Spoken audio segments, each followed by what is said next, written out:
जय जगन्नाथ फ्रेंड्स। देखो मु आज मार्केट रू कखारू फूल आनी आम पुअर बहुत इच्छा था कौ दिन मत कही होता आज मुझे देखिली बजार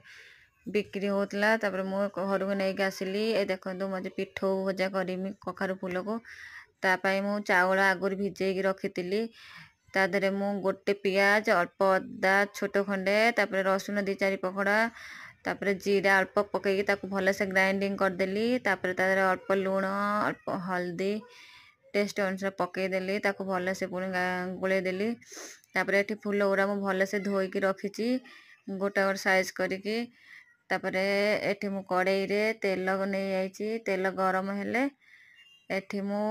कखारू फूल गुड़ा को भलसे ताकू पिठोरे बुड़ेमी बुड़ेकी गोटा गोटा करी सब फूल गुड़ा मु भाजीमी आमे देखो सब फूल गुड़ा केमती साइज करी रखी देछि फूल गुड़ा भजा भल से एपट सेपट कर भजा हो गला क्या भल लगे video T like share subscribe.